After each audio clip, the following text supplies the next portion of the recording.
Friends, இன்றைக்கி ஒரு recipe பார்க்கலாமா? அதலக்காய் புளிக்கூட்டு. அதுக்கு தேவையான பொருட்கள் பார்த்திங்கன்னா, அதலக்காய், 2 பெரிய சைஸ் தக்காளி, 2 பெரிய சைஸ் வெங்காயத்தை சிறுசாக கட் பண்ணி எடுத்து வச்சுருக்கேன், 2 பச்சை மிளகாவை கட் பண்ணி எடுத்து வச்சுருக்கேன், தேவையான அளவு கருவேப்பிலை, மல்லிச்செடி, அதே மாதிரி பார்த்திங்கன்னா ஒரு பெரிய வெங்காயத்தையும் ஒரு தக்காளியவும் கொரன்னு ஒரு பதமாக அரைச்சி எடுத்து வச்சுருக்கேன், தேவையான அளவு புளி.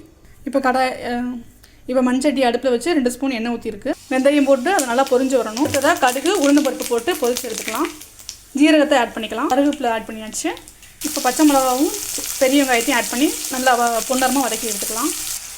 வெங்காயம் வதங்கி வரும்போது இப்போ லைட்டாக ஒரு சிட்டியை மஞ்சள் சேர்த்துக்கலாம். வெங்காயம் வதங்கி வரும்போதே தேவையான அளவு உப்பு சேர்த்துக்கலாம். வெங்காயம் பாதி பக்கம் வதங்கி வரும்போது நம்ம அரைச்சி வச்சுருக்க பேஸ்ட்டை சேர்த்துக்கலாம்.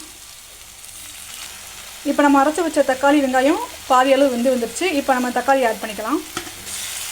இப்போ தக்காளி ஓரளவுக்கு வதங்கி வந்துருச்சு. இந்த பக்குவத்தில் நம்ம மிளகாப்பொடி சேர்த்துக்கலாம், 1/2 ஸ்பூன்.